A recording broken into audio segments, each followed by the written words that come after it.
హరే కృష్ణ. భగవద్గీతలో మొదటి శ్లోకం.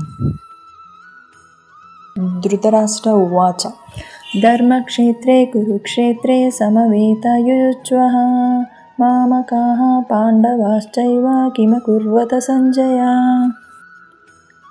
అంధుడైన రాజు ధృతరాష్ట్రుడు యుద్ధరంగం చూడలేడు కాబట్టి అందుకే సంజయుణ్ణి అడుగుతున్నాడు, నా కుమారులు మరియు పాండవులు ధర్మక్షేత్రంలో ఏం చేస్తున్నారు అని. ఇక్కడ ధర్మక్షేత్రం అనే పదం చాలా అర్థవంతమైనది. అది ధర్మం విజయం సాధించే స్థలం అని సూచిస్తుంది. ధృతరాష్ట్రుడు కూడా ధర్మక్షేత్రం అని తెలుసు, కానీ తన మనసులో భయం ఉంది.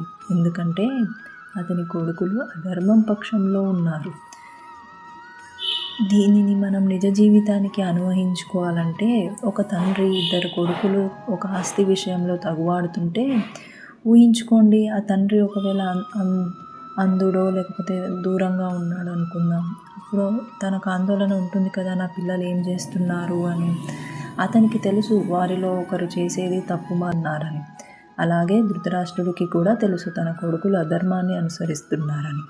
అయినా కూడా తన ప్రేమ మోహం వల్ల వారిని సమర్థించాలనుకుంటాడు. చివరగా ఈ శ్లోకం మనకి నేర్పేది ఏంటంటే, జీవితంలో మనం ప్రేమ లేదా మోహం మన ధర్మాన్ని మసకబారనీయకూడదు. సత్యం ఎప్పుడూ ధర్మక్షేత్రం పక్షంలో నిలుస్తుంది. ధర్మం ఉన్న చోటే నిజమైన విజయం ఉంటుంది. మనకు ప్రియమైన వారు కూడా తప్పు చేస్తున్నప్పుడు ధర్మం పక్షంలో నిలబడటమే నిజమైన ధర్మం. హరే కృష్ణ.